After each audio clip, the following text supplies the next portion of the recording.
ഫലസ്തീനിൽ മരിച്ചു വീഴുന്ന മനുഷ്യർക്ക് വേണ്ടി ശബ്ദിക്കേണ്ടത് ഇവിടുത്തെ മുസ്ലിങ്ങൾ മാത്രമല്ല. ഫലസ്തീനിൽ മരിച്ചു വീഴുന്ന പാവങ്ങളായ പൊന്നോമന മക്കളുടെ ജനാസകൾ കാണുമ്പോൾ കരൾ പൊട്ടേണ്ടത് ഇവിടുത്തെ ഏതെങ്കിലും ഒരു മതവിഭാഗത്തിലുള്ളവർ മാത്രമല്ല.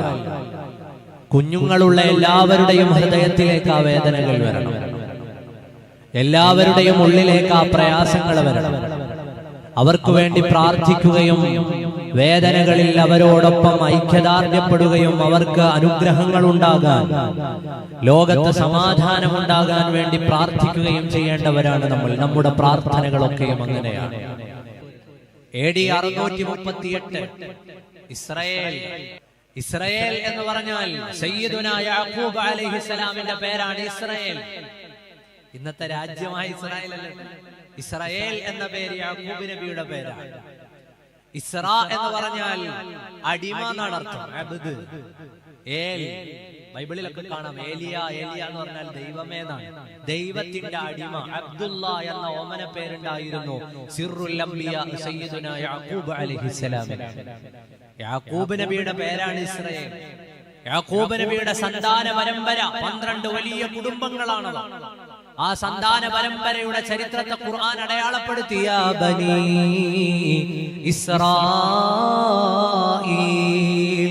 ഉദ്കുറൂ നിഅമതി അല്ലതി അൻഅംതു അലൈക്കും വഅന്നി ഫളൽതുകും അലൽ ആലമീൻ. 136 സ്ഥലത്ത് ഇസ്രായേലിന്റെ ചരിത്രം പറയുന്നുണ്ട് ഖുർആൻ. 136 സ്ഥലത്ത് ഇസ്രായേലിന്റെ ചരിത്രം പറയുന്നുണ്ട് ഖുർആൻ. നമ്മൾ ഈ കാലത്ത് അറിഞ്ഞിരിക്കേണ്ട ഒരുപാട് ചരിത്ര യാഥാർത്ഥ്യങ്ങളുണ്ട്. എന്നാൽ മൂസാ നബി അലൈഹിസ്സലാമിനും യാക്കൂബ് നബിക്കും മുമ്പ് എത്രയോ സമൂഹം ഇവിടെ കഴിഞ്ഞില്ലേ? ഉണ്ട്. മഹാനരായ സയ്യിദുനാ നബിയുല്ലാഹി നൂഹ് അലൈഹിസ്സലാം പ്രബോധനം ചെയ്തൊരു സമൂഹമുണ്ട് മെസൊപ്പൊട്ടേമിയയിൽ, ഇറാഖിൽ. അവരിലേക്കാണ് ആദ്യത്തെ മുർസലായ നൂഹ് അലൈഹിസ്സലാം വന്നത്. അവർക്ക് മുമ്പ് പല ആളുകളും കഴിഞ്ഞില്ലേ? സമൂദ് ഗോത്രം കഴിഞ്ഞു, അവർക്ക് മുമ്പേ ആദുകൾ കഴിഞ്ഞു. ഇവരുടെ ഒക്കെ ചരിത്രം പറഞ്ഞതിനേക്കാൾ കൂടുതൽ 136 സ്ഥലത്ത് ഇസ്രായേലിന്റെ ചരിത്രം പറഞ്ഞു. എന്തുകൊണ്ടാണ് 136 സ്ഥലത്ത് ഇസ്രായേലിന്റെ ചരിത്രം പറഞ്ഞത്? പരിശുദ്ധമായ ഖുർആനിനെ വ്യാഖ്യാനിച്ച പണ്ഡിതന്മാർ പറഞ്ഞു, ലോകാവസാനം വരെ വരാനുള്ള മനുഷ്യന് വഴികാട്ടിയാണ് the complete code of life പരിശുദ്ധമായ ഖുർആൻ.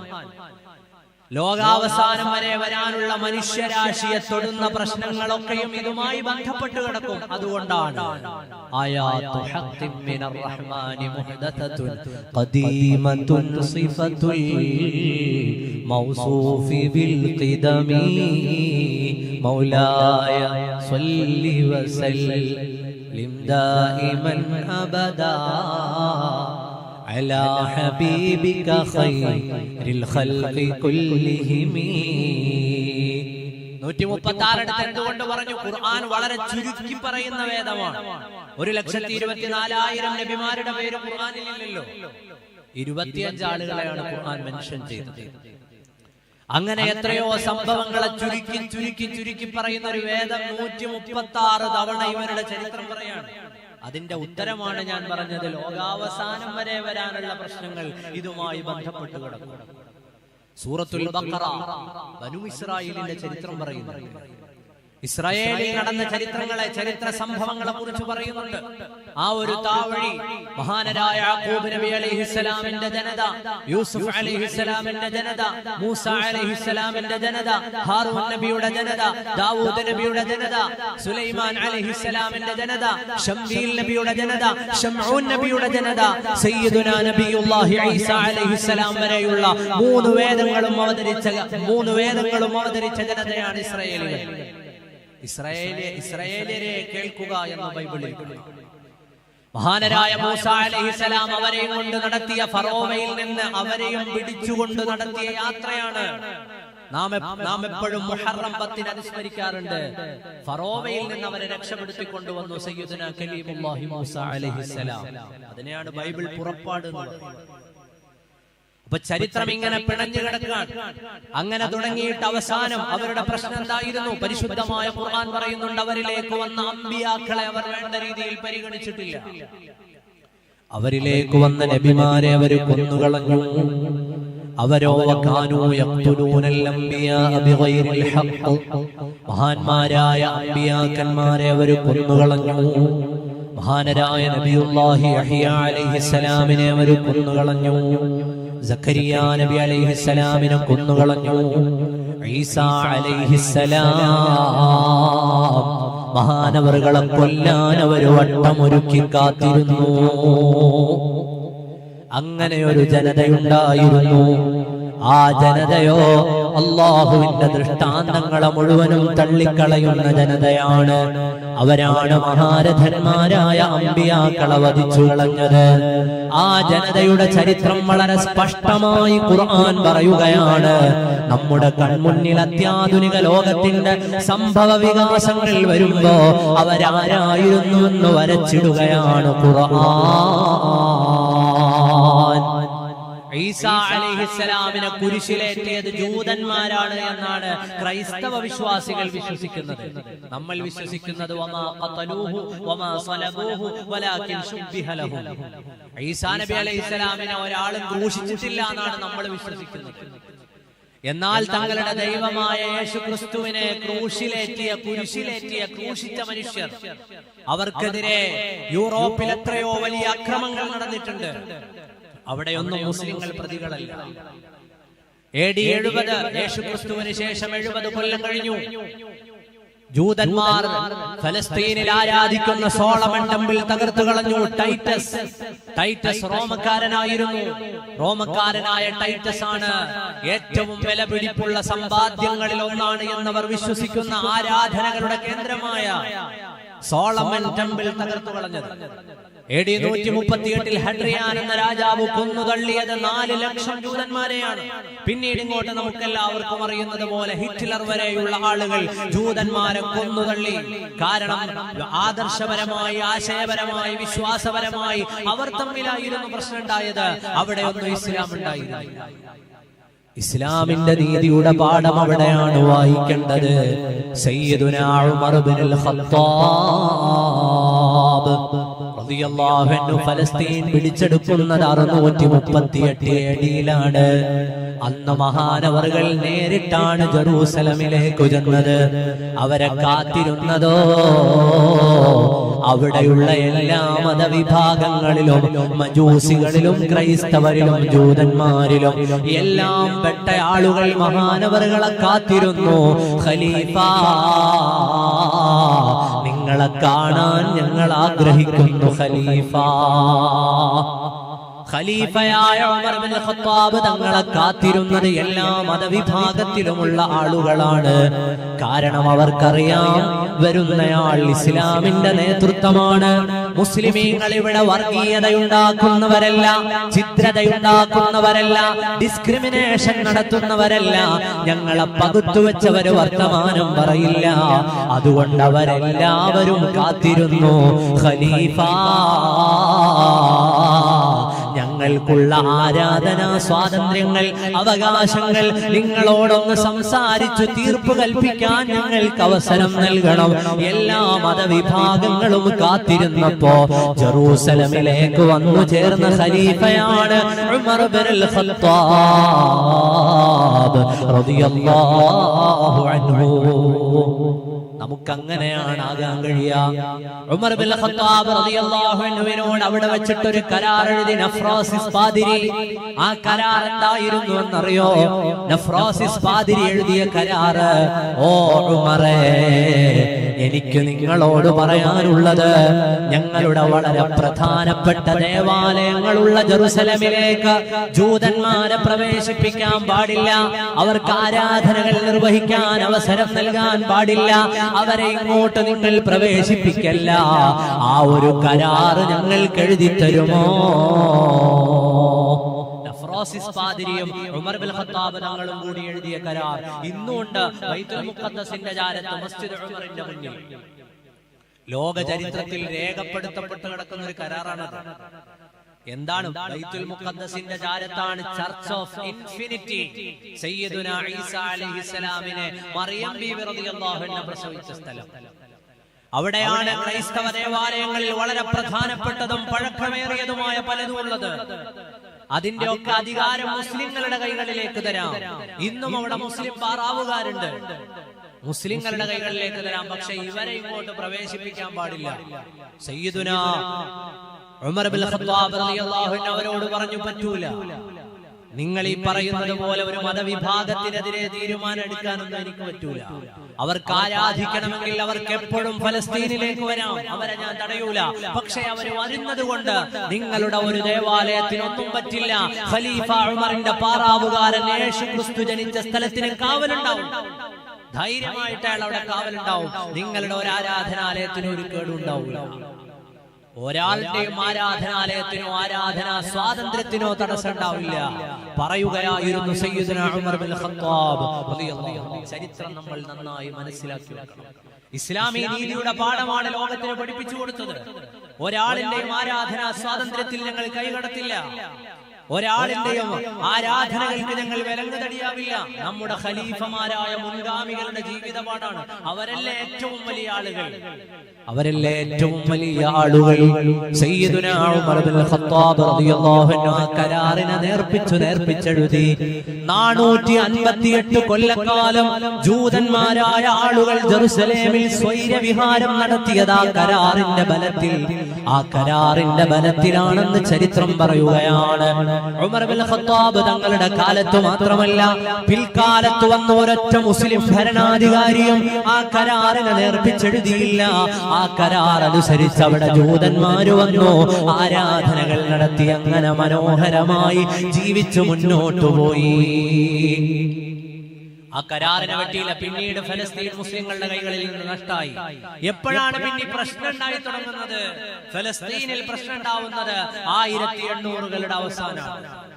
1800കളുടെ ഒടുവിലാണ് ലോകത്തിന്റെ വ്യത്യസ്തങ്ങളായ ഭാഗങ്ങളിലുള്ള ജൂതന്മാർ ഫലസ്തീനിലെ അറബികൾക്കിടയിലേക്ക് താമസിക്കാൻ വരുന്നത്. അവരവിടെ ലാൻഡ് വാങ്ങിയിട്ട് ഉള്ള സ്ഥലം വളച്ചുകെട്ടി അതിന്റെ ഇടയിൽ ജീവിതം ആരംഭിക്കുന്ന കാലമാണ്. 1897 ലോക സിയോണിസ്റ്റ് സമ്മേളനം നടന്നു. ഞാൻ ആ സമ്മേളനത്തെ കുറിച്ച് ഇപ്പോൾ ഓർക്കാൻ ഒരു കാരണമുണ്ട്, അതുകൂടി പറഞ്ഞു ബാക്കി ഭാഗങ്ങളിലേക്ക് വരാം. 1897 സിയോണിസ്റ്റ് സമ്മേളനത്തിൽ ഒരു പ്രോട്ടോകോൾ പിറന്നു. ഒന്ന്, ലോകത്ത് അധികാരമാണ് ഏറ്റവും പ്രധാനപ്പെട്ടത്. അധികാര രാഷ്ട്രീയത്തിനു വേണ്ടിയിട്ട് എന്ത് അക്രമവും എന്ത് വഞ്ചനയും ഏത് കുറുക്കുവഴിയും സ്വീകരിക്കുക, കൈക്കൂലി കൊടുക്കേണ്ടി വന്നാൽ കൈക്കൂലി കൊടുക്കുക. സിയോണിസ്റ്റ് പ്രോട്ടോകോളിലെ ഒന്നാമത്തെ നിയമം. സിയോണിസ്റ്റ് പ്രോട്ടോകോളിന്റെ രണ്ടാമത്തെ നിയമം, ലോകത്തെ ജനങ്ങളെയൊക്കെയും നിയന്ത്രിക്കുന്നതിൽ പത്രങ്ങൾക്ക് വലിയ പങ്കുണ്ട്. അതുകൊണ്ട് പത്രങ്ങളിലൂടെ നമ്മൾ തീജ്വാലകളായി ജ്വലിക്കുക, പത്രങ്ങളിൽ നിന്ന് നമ്മൾ ഖനികൾ കൊയ്യുക. പത്രങ്ങൾ നമ്മുടെ വരുതിയിലാക്കിയിട്ട് അതിലൂടെ വ്യാജ വാർത്തകൾ സൃഷ്ടിച്ചു വിട്ടുകൊണ്ട് നമ്മുടെ ആശയം നമ്മൾ നടപ്പാക്കുക. 1897 സിയോണിസ്റ്റ് പ്രോട്ടോകോൾ സ്വിറ്റ്സർലൻഡിൽ പിറന്നത് അങ്ങനെ. നമ്മുടെ നാട്ടിലെ മനോരമ കാണുമ്പോ, ഇന്നലത്തെയൊക്കെ മനോരമ കാണുമ്പോ ഈ വാർത്ത ഓർമ്മ വരികയാണ്. പാവങ്ങളായ ഫലസ്തീനികൾക്ക് മേൽ മിസൈലുകൾ വീണിട്ട് അവരെ ചികിത്സിക്കാൻ കൊണ്ടുപോയ ഹോസ്പിറ്റലുകൾ ആക്രമിക്കപ്പെട്ടു. അപ്പോഴും നമ്മുടെ മനോരമ പറഞ്ഞത് അത് ഇസ്രായേലിന്റെ റോക്കറ്റ് അല്ലാന്ന്. അവിടുത്തെ ക്രൈസ്തവ വിഭാഗങ്ങൾ നിർമ്മിച്ചു നൽകിയ ഹോസ്പിറ്റലിലേക്ക് പരിക്കേറ്റ മനുഷ്യരെ ചികിത്സിക്കാൻ കൊണ്ടുവന്നപ്പോ മനുഷ്യത്വമേതുമില്ലാതെ അതിലും മിസൈൽ ഇട്ടിട്ട് അതിനെ ന്യായീകരിക്കുന്ന പത്രം നമ്മുടെ നാട്ടിൽ. ആലോചിച്ചു നോക്ക്, ഇന്ന് വാർത്തകൾ കിട്ടാൻ എത്ര വഴിയുണ്ട്. ഒരു വാർത്ത ശരിയാണോ എന്നറിയാൻ 100 കണക്കിന് വഴികളുള്ള കാലം. അതിന്റെ സോഴ്സുകൾ അന്വേഷിച്ചു പോയാൽ ലോകമെമ്പാടുമുള്ള മാധ്യമങ്ങളെ മനുഷ്യന്റെ വിരൽ തുമ്പിൽ കിട്ടുന്ന കാലത്തും ഇത്തരം നുണകൾ പറയുന്നത്. ആലോചിച്ചു നോക്ക്, നമ്മുടെ വീടിന്റെ വരാന്തകളിലേക്ക് രാവിലെ വരുന്ന പത്രങ്ങൾ പറയുന്ന നുണകൾ. മനുഷ്യന്റെ കൈകളിൽ വാർത്തകളെത്തുന്ന കാലത്ത്, മനുഷ്യന്റെ കൈകളിൽ വാർത്തകളെത്തുന്ന കാലത്ത് പോലും ഇത്തരം നുണകൾ പറഞ്ഞിട്ട് സിയോണിസ്റ്റ് രാഷ്ട്രത്തിനൊപ്പം ചേർന്ന് നിൽക്കും. അത്ഭുതമൊന്നുമില്ല. നമ്മുടെ ഇന്ത്യയുടെ സ്വാതന്ത്ര്യ സമരം നടന്നപ്പോ വാഗൺ ട്രാജഡിയിൽപ്പെട്ടിട്ട് ഇന്ത്യയുടെ സ്വാതന്ത്ര്യ സമര പ്രവർത്തകർ മരണപ്പെട്ടു. ബ്രിട്ടീഷുകാര് കുറെ സ്വാതന്ത്ര്യ സമര പ്രവർത്തകരെ ഒന്നുമില്ല. 1948 ലോകത്തിന്റെ എല്ലാ നീതിയെയും ന്യായത്തെയും മാറ്റിവെച്ചുകൊണ്ട് ബ്രിട്ടന്റെ തോക്കിന്റെ കുഴലിലൂടെ പിറന്ന രാഷ്ട്രമാണ് ഇസ്രായേൽ. അന്നു മുതൽ ഇങ്ങോട്ടുള്ളത് നമുക്കെല്ലാവർക്കും അറിയുന്നത് പോലെ പാവങ്ങളായ മനുഷ്യരെ കൊന്നു, പാവങ്ങളായ കുഞ്ഞുങ്ങളെ കൊന്നു, പാവങ്ങളായ സ്ത്രീകളെ നശിപ്പിച്ചു. അതുപോലെ അവിടുത്തെ ഓരോ സംവിധാനങ്ങളെയും കൈക്കലാക്കിയും ഒക്കെ വളർന്ന ഒരു രാജ്യത്തിന്റെ ചരിത്രമാണ് ഇത്. നമ്മൾ വളരെ കൃത്യമായി മനസ്സിലാക്കി വെക്കേണ്ട ആളുകൾ. ചരിത്രം നമ്മൾ വളരെ ശരിയായി മനസ്സിലാക്കണം. ഇന്നലകളിൽ ചരിത്രത്തിൽ എന്ത് നടന്നു എന്ന് മനസ്സിലാക്കണം. അപ്പോഴാണ് നമുക്ക് മുന്നോട്ട് ജീവിക്കാനുള്ള അല്ലാഹു സുബ്ഹാനഹു വ തആലയുടെ പരിശുദ്ധമായ കലാം നോക്കൂ. പരിശുദ്ധമായ ഖുർആൻ ചരിത്രങ്ങളെ നമ്മുടെ മുമ്പിലേക്ക് അവതരിപ്പിച്ചു തരുകയാണ്. കൃത്യമായ ചരിത്ര രേഖകളെ അവതരിപ്പിച്ച ഗ്രന്ഥമാണ് പരിശുദ്ധമായ ഖുർആൻ. സയ്യിദുനാ മുഹമ്മദുർ റസൂലുള്ളാഹി സ്വല്ലല്ലാഹു അലൈഹി വസല്ലമ തങ്ങൾ നമുക്ക് മുമ്പിൽ ആ ചരിത്രങ്ങളെ അവതരിപ്പിച്ചു. പ്രയാസങ്ങളെയും പ്രതിസന്ധികളെയും പഠിപ്പിച്ചു തന്നു. എല്ലാ പ്രയാസങ്ങളുടെ കാലത്തും അതിജയിക്കാനുള്ള വഴിയും പഠിപ്പിച്ചു തന്നു. ഫലസ്തീനിലെ യുദ്ധം ആരംഭിച്ചതിനു ശേഷം ഇന്നുവരെ പിഞ്ചു കുഞ്ഞുങ്ങളുടെ ജനാസ വീഴുന്ന കാഴ്ചകൾ നമ്മൾ കണ്ടുകൊണ്ടിരിക്കുന്ന പ്രയാസകരമായ ഒരു സാഹചര്യം. തങ്ങളുടെ ഇഷ്ടങ്ങൾക്കനുസരിച്ച് ഒരു സമൂഹത്തിന്റെ മേലേക്ക് കടന്നുകയറി ആ സമൂഹത്തിന്റെ ജീവിതത്തെ മുഴുവനും താറുമാറാക്കി അവരുടെ രാജ്യവും അവരുടെ വെള്ളവും അവരുടെ സ്ത്രീകളെയും അവരുടെ ഭക്ഷണത്തെയും അവരുടെ ആകാശത്തെയും അവരുടെ വസ്ത്രത്തെയും എല്ലാം കവർന്നെടുത്ത ഒരു രാജ്യം നടത്തുന്ന കിരാതമായ വർത്തമാനങ്ങൾ നമ്മുടെ ചുറ്റും കേട്ടും കണ്ടുകൊണ്ടിരിക്കുന്ന ഈ സമയത്ത് മനുഷ്യനു വേണ്ടി ശബ്ദിക്കുകയും മനുഷ്യപക്ഷത്തു നിന്ന് വർത്തമാനം പറയുകയും ചെയ്യേണ്ടത് മാനവികത ഹൃദയത്തിലുള്ള എല്ലാവരുടെയും ഉത്തരവാദിത്തമാണ്. ഫലസ്തീനിൽ മരിച്ചു വീഴുന്ന മനുഷ്യർക്ക് വേണ്ടി ശബ്ദിക്കേണ്ടത് ഇവിടുത്തെ മുസ്ലിങ്ങൾ മാത്രമല്ല. ഫലസ്തീനിൽ മരിച്ചു വീഴുന്ന പാവങ്ങളായ പൊന്നോമന മക്കളുടെ ജനാസകൾ കാണുമ്പോൾ കരൾ പൊട്ടേണ്ടത് ഇവിടുത്തെ ഏതെങ്കിലും ഒരു മതവിഭാഗത്തിലുള്ളവർ മാത്രമല്ല. കുഞ്ഞുങ്ങളുള്ള എല്ലാവരുടെയും ഹൃദയത്തിലേക്ക് ആ വേദനകൾ വരണം. എല്ലാവരുടെയും ഉള്ളിലേക്ക് ആ പ്രയാസങ്ങൾ വരണം. അവർക്ക് വേണ്ടി പ്രാർത്ഥിക്കുകയും വേദനകളിൽ അവരോടൊപ്പം ഐക്യദാർഢ്യപ്പെടുകയും അവർക്ക് അനുഗ്രഹങ്ങൾ ഉണ്ടാകാൻ, ലോകത്ത് സമാധാനം ഉണ്ടാകാൻ വേണ്ടി പ്രാർത്ഥിക്കുകയും ചെയ്യേണ്ടവരാണ് നമ്മൾ. നമ്മുടെ പ്രാർത്ഥനകളൊക്കെയും അങ്ങനെയാണ്. ഇസ്ലാം അങ്ങനെയാണ് ലോകത്തെ പഠിപ്പിച്ചത്. അല്ലാഹുമ്മ അന്തസ്സലാം ومنك السلام وإليك يرجع السلام حينا ربنا بالسلام وأدخلنا دار السلام. ഓരോ പ്രാർത്ഥനയുടെയും ശേഷം നമ്മൾ അല്ലാഹുവിനോട് ചോദിക്കുന്നത്, അല്ലാഹു സുബ്ഹാനഹു വ തആലയോട് പറയുന്നത്, അല്ലാഹു ആകുന്ന സർവാധികാരിയുടെ ശമനത്തിന്റെയും സമാധാനത്തിന്റെയും അല്ലാഹുവിൽ നിന്നുള്ള അനുഗ്രഹപൂർണമായ സമാധാനത്തിന്റെ വർഷങ്ങൾ ഭൂമിയിൽ പെയ്തിറങ്ങാനാണ്. അല്ലാഹുമ്മ അന്തസ്സലാം. വിശ്വാസികളുടെ പ്രാർത്ഥനകൾ അങ്ങനെയാണ്. വിശ്വാസത്തിന്റെ ജീവിത ശൈലിയും അങ്ങനെയാണ്. നമ്മെ പഠിപ്പിച്ച നേതാവാണ് മുഹമ്മദുർ റസൂലുള്ളാഹ് സ്വല്ലല്ലാഹു അലൈഹി വആലിഹി വഅസ്ഹാബിഹി വസല്ലം. അവിടുന്ന് മക്കയിൽ നിന്ന് മദീനയിലേക്ക് ഹിജറ വന്നു. 2 യുദ്ധങ്ങൾ കഴിഞ്ഞു. ഹിജറ 5-ാമത്തെ വർഷം ഹബീബായ നബി തങ്ങൾ ഒരു വാർത്ത അറിയുകയാണ്. മക്കയിൽ ജനങ്ങൾക്ക് കഴിക്കാൻ ഭക്ഷണമില്ല. മക്കയിൽ കഴിക്കാൻ ഭക്ഷണമില്ല, കുടിക്കാൻ വെള്ളമില്ല, ഒട്ടകങ്ങൾ ചുരത്തുന്നില്ല, ഈന്തപ്പനകളിൽ നിന്ന് കായ്കൾ ലഭിക്കുന്നില്ല. ചുടുകാറ്റടിച്ചിട്ട് മരുഭൂമി വല്ലാതെ പഴുത്തിട്ടുണ്ട്. ഒരു പ്രയാസത്തിന്റെ കാലത്തെ അവർ ഇങ്ങനെ ജീവിച്ചു തീർക്കുകയാണ്. കരയുകയാണ് മക്ക, അറിയുകയാണ് മുഹമ്മദുർ റസൂലുള്ളാഹ് സ്വല്ലല്ലാഹു അലൈഹി വആലിഹി. മഹാനരായ തിരുനബിയുടെ അരികിൽ ഈ വാർത്ത അറിയുമ്പോഴോ ഏതു മക്കയാണ്? ജീവിക്കാൻ അനുവദിക്കാതെ പുറത്താക്കിയ മനുഷ്യരുടെ മക്ക, പാവങ്ങളായ സ്വഹാബിമാരെ മർദിച്ച മക്ക, ബിലാലിന്റെ മക്ക, അമ്മാറിന്റെ മക്ക, ഉമൈറിന്റെ മക്ക, അസ്ഹാബു റസൂലില്ലാഹ്. ലാ ഇലാഹ ഇല്ലല്ലാഹ് പറഞ്ഞതിന്റെ പേരില് ശക്തമായ പീഡനങ്ങൾ ഏറ്റുവാങ്ങിയ രക്തസാക്ഷിത്വത്തിന്റെ കഥകൾ പറയാനുള്ള മക്ക. ആ മക്കയെ നോക്കി നെടുവീർപ്പോടെയാണ് തിരുനബി നാടുവിട്ടത്. ആ മക്കയിൽ നിന്ന് വന്ന സൈന്യമാണ് ബദറിലും ഉഹദിലും എതിർഭാഗത്തു നിന്ന് കൊല വിളിച്ചത്. ആ സൈന്യത്തിന്റെ മക്ക, ശത്രുതയുള്ള ജനങ്ങൾ ഒന്നടങ്കം പാർക്കുന്ന മക്ക. മക്കയിൽ നിന്നൊരു വാർത്ത വരുകയാണ്, മക്കയിൽ കഴിക്കാൻ ഭക്ഷണമില്ല, കുടിക്കാൻ വെള്ളം കിട്ടാനില്ല, ക്ഷാമത്തിലാണ് മക്ക. നബി സല്ലല്ലാഹു അലൈഹി വസല്ലമ തങ്ങൾ ഒരാളെ വിളിക്കുകയാണ്, പോകുമോ മക്കയിലേക്ക്, അവിടുത്തെ അവസ്ഥകൾ പഠിക്കുമോ? ഹിജറ വന്നിട്ട് 5 കൊല്ലമേ ആയിട്ടുള്ളൂ. അബൂ സുഫിയാൻ അന്ന് ഇസ്ലാമിന്റെ ശത്രുതയുടെ പക്ഷത്താണ്. അബൂ സുഫിയാന്റെ വാതിലിൽ ഒരാള് ചെന്ന് മുട്ടാണ്. അബൂ സുഫിയാൻ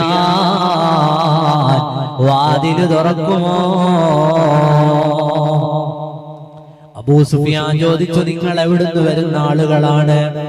മഹാനരായ തിരുമേനി സല്ലല്ലാഹു അലൈഹി വസല്ലം പറഞ്ഞു വിട്ടിട്ട്, മദീനയിൽ നിന്ന് വരുന്നയാളാണു ഞാൻ, എന്റെ പേര് അംർ ഇബ്നു ഉമയ്യ, നിങ്ങൾ എനിക്ക് വാതിൽ തുറന്നു തരുമോ? അബൂ സുഫിയാൻ വാതിൽ തുറക്കുന്ന നേരത്ത് അംർ ഇബ്നു ഉമയ്യ എന്ന സ്വഹാബിയുടെ വർത്തമാനം വരികയാണ്. ഞാൻ എന്തിനാണ് വന്നതെന്നറിയുമോ? എന്നെ ആരാണ് പറഞ്ഞയച്ചതെന്നറിയുമോ? എന്നെ പറഞ്ഞയച്ചത് നിങ്ങൾ ഈ നാട്ടിൽ നിന്ന് പറഞ്ഞു വിട്ട മുഹമ്മദുർ റസൂൽ സ്വല്ലല്ലാഹു അലൈഹി വസല്ലമ തങ്ങളാണ്. ഞാൻ വരുന്നത് മദീനയിൽ നിന്നാണ്. എന്റെ ലക്ഷ്യം എന്താണെന്നറിയോ? നിങ്ങൾ ഇവിടെ പ്രയാസപ്പെടുന്നു എന്നറിഞ്ഞപ്പോ മദീനയിലെ പള്ളിയിൽ എഴുന്നേറ്റു നിന്നിട്ട് ലോക നേതാവ് മുഹമ്മദുർ റസൂലുള്ളാഹ് സ്വല്ലല്ലാഹു അലൈഹി വസല്ലമ തങ്ങൾ പറഞ്ഞു, മദീനക്കാരെ, മക്കക്കാരോ പ്രയാസത്തിലാണ്, അവർക്ക് കഴിക്കാൻ ഭക്ഷണമില്ലാത്ത അവസ്ഥയുണ്ട്, അവര് വല്ലാതെ പൊറുതിമുട്ടുന്നുണ്ട്. നിങ്ങൾ നിങ്ങളുടെ കൈകളിലുള്ള ധാന്യങ്ങൾ തരാമോ? കാരക്ക തരുമോ? ഭക്ഷണങ്ങൾ തരാമോ? കയ്യിലുള്ളതെല്ലാം നിങ്ങൾ കൊണ്ടുവരുമോ? മദീനയുടെ നേതാവ് അതെല്ലാം സ്വരൂപിച്ചു. അംർ ഇബ്നു ഉമയ്യയെ പറഞ്ഞയച്ചു. അംർ ഇബ്നു ഉമയ്യ മക്കയിൽ കൊണ്ടുപോയി കൊടുത്തിട്ട് വരുമോ? മക്കക്കാരുടെ വിശപ്പകറ്റാൻ ഈ ധാന്യങ്ങൾ അവിടെ എത്തിക്കുമോ? ഈ വിഭവങ്ങൾ അവർക്ക് നൽകുമോ? അംർ ഇബ്നു ഉമയ്യ ഹബീബായ നബി സല്ലല്ലാഹു അലൈഹി വസല്ലം തങ്ങളെ ആട്ടിയോടിച്ച നാട്ടുകാര് വിശന്നുവെന്നറിഞ്ഞപ്പോ, പീഡിപ്പിച്ച നാടിന് വിശക്കുന്നുവെന്നറിഞ്ഞപ്പോ, പ്രയാസങ്ങൾ അവരുടെ നാടിനെ പൊതിഞ്ഞുവെന്നറിഞ്ഞപ്പോ, റഹ്മത്തുൽ ലിൽ ആലമീൻ സയ്യിദുനാ മുഹമ്മദുർ റസൂലുള്ളാഹ് സ്വല്ലല്ലാഹു അലൈഹി വസല്ലമ തങ്ങൾ അവർക്ക് ഭക്ഷണം അയച്ചു കൊടുത്തു. അവർക്ക് വെള്ളം എത്തിക്കാൻ അവസരം കൊടുത്തു. അവർക്ക് വേണ്ടതെല്ലാം തിരുമേനി അയച്ചു കൊടുത്തു. ആ ഒട്ടകത്തിന്റെ പുറത്തുള്ള ധാന്യങ്ങൾ ഇറക്കി വെക്കുമ്പോ അബൂ സുഫിയാന്റെ കണ്ണിൽ നിന്ന് കണ്ണുനീർ തുള്ളികൾ വരികയാണ്. അംർ ഇബ്നു ഉമയ്യ മദീനയിലേക്ക് ചെന്നിട്ട് ഞങ്ങളുടെ സഹോദരനായ മുഹമ്മദിനോട് സലാം പറയണേ, ആ മുഹമ്മദിനോട് നന്ദി പറയണേ, ആ മുഹമ്മദിനോട് അന്വേഷണം പറയണേ. അംർ ഇബ്നു ഉമയ്യ, ഓ ഞങ്ങളുടെ സഹോദരനായ മുഹമ്മദുർ റസൂൽ സ്വല്ലല്ലാഹു അലൈഹി വസല്ലമ തങ്ങളോട് ഞങ്ങളുടെ ഹൃദയത്തിന്റെ ഭാഷയിലുള്ള നന്ദി പറയണേ. കാരണം ഞങ്ങൾ വല്ലാത്ത ക്ഷാമം അനുഭവിക്കുകയാണ്. അവർക്ക് ക്ഷാമം വന്നു എന്നറിഞ്ഞപ്പോ അവർക്ക് വേണ്ട എല്ലാം നൽകാൻ മദീനത്തെ ജനങ്ങളിൽ നിന്ന് സംഭാവനകൾ സ്വരൂപിച്ച നേതാവാണ് മുഹമ്മദുർ റസൂലുള്ളാഹി സ്വല്ലല്ലാഹു അലൈഹി വസല്ലം. ഇസ്ലാം അത്തരം നീതിയുടെ വർത്തമാനങ്ങളെ ലോകത്ത് ചെയ്തിട്ടുള്ളൂ.